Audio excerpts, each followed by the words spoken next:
Hey guys, and welcome to Glen Campbell's English Teacher Series. Presenting episode 2, topic The Language of Literary Criticism, part 2. Things you should cover in this episode: figurative language,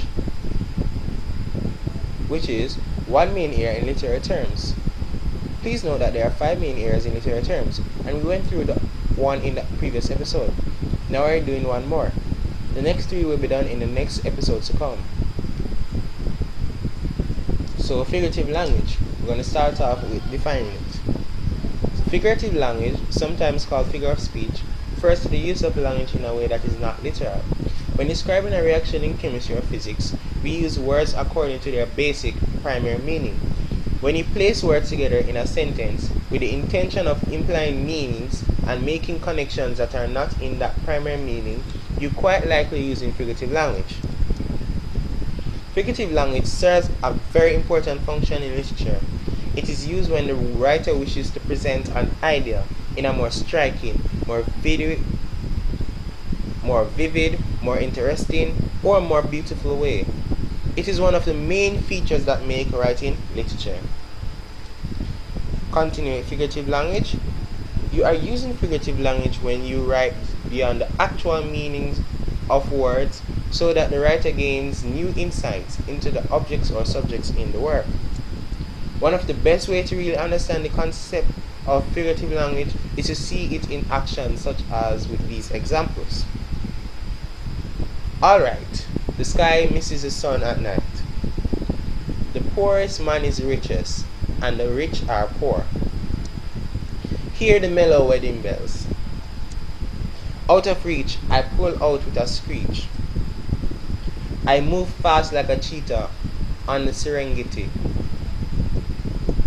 Her head was spinning from all new information. The toast jumped out of the toaster. I'm so hungry I could eat a horse.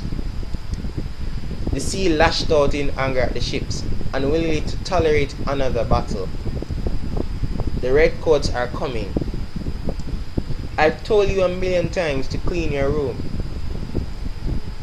So we're going to discuss types of figurative language. Some types, at least. So some include metaphors, similes, personification, hyperbole, alliteration, onomatopoeia, irony, oxymoron, pun. So we're starting off with metaphor.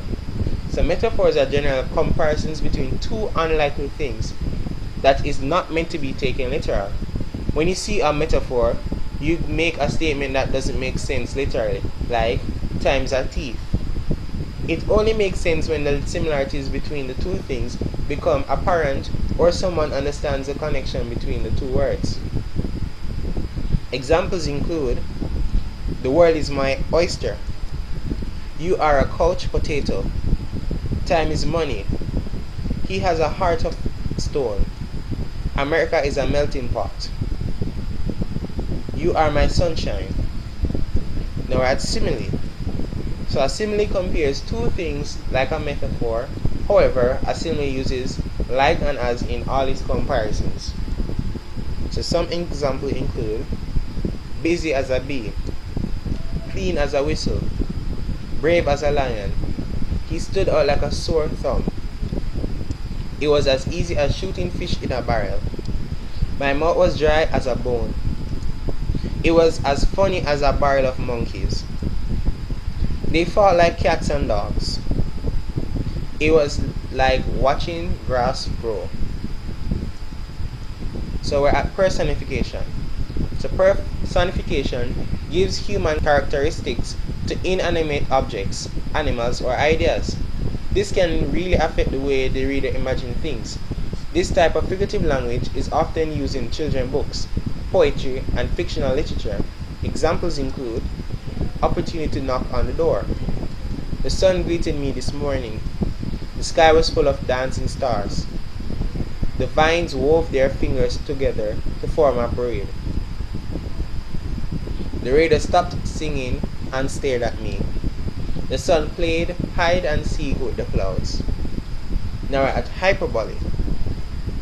So hyperbole is an outrageous exaggeration that emphasizes a point and can be ridiculously funny.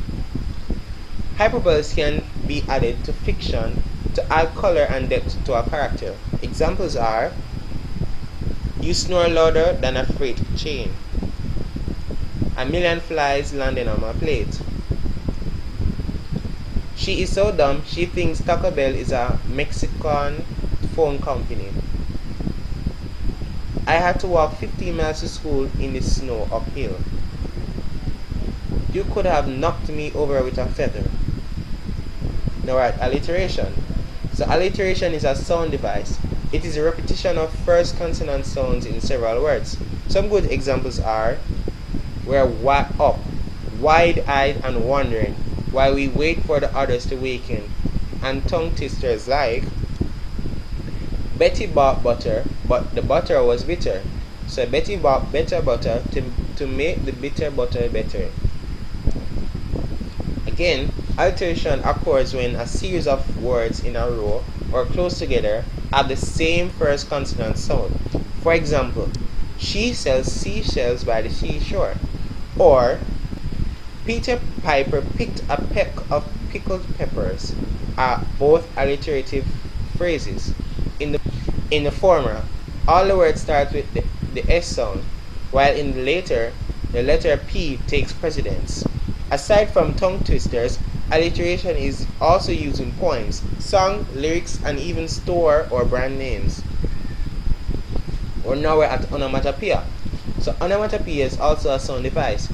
It uses words that sound like their meaning or mimic sounds. They add a level of fun and reality to writing. Here are some examples. The burning wood hissed and crackled. Sounds of nature are all around us. Listen for croak, caw, buzz, whir, swish, hum, quack, meow, oink, and tweet. Now we're at irony. Irony is a literary technique used when certain outcome is revealed, but is not what the readers were expecting or hoping for. One important feature of irony that you may note that it involves contrast. The contrast here may be between what the writer seems to be saying on the surface and what he or she really means, which is quite often the opposite. A playwright, for example, may make a silly person say, quite seriously, something that the audience realizes is absurd. Or he may make the silly character say, listen to this nonsense, and go on to say something that everyone but he himself realizes is quite sensible. We're at oxymoron now.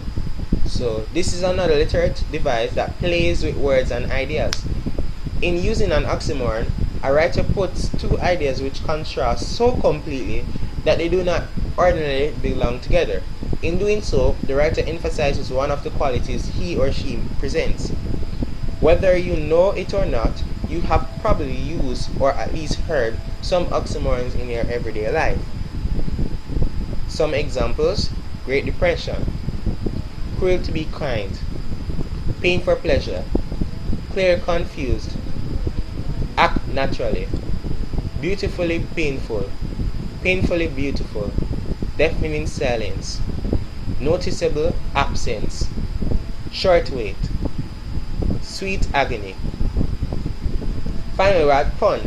A word or phrase is a pun when it suggests two or more different meanings, play on words, often humorously but sometimes seriously. A pun is loosely defined as a play on of words to achieve a certain effect. In other words, a pun can make you laugh, make you think, increase clarity when we are trying to discern the meaning of a text, introduce ambiguity. Now, an example of a pun from a poem written by Ogden Nash. A flea and a fly in a flue were imprisoned, so what could they do? Said the fly, let us flee. Let us fly, said the flea.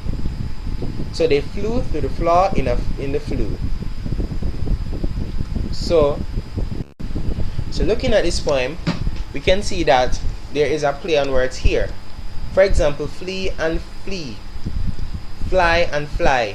They both insinuate two meanings, in which fly here is the animal and fly here is the action. And these are homophones, where this is the animal and this is the action as well. So if you were listening to this poem, or if someone was reading this poem to you, you would have been left in ambiguity. You would be confused by the play on words. But reading the text, we can increase the clarity and we understand the different meanings and the different uses of text, playing on words, that makes it more interesting and intriguing for a reader.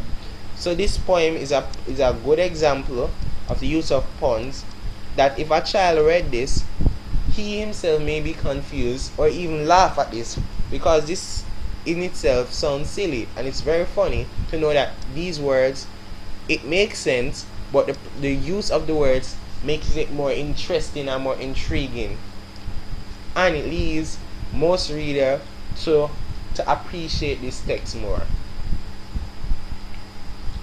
So guys, this is the end of the video. Please like the video if you enjoyed it, and share it to your friends who really need this video, and don't forget to click that subscribe button for more videos like this. Bye.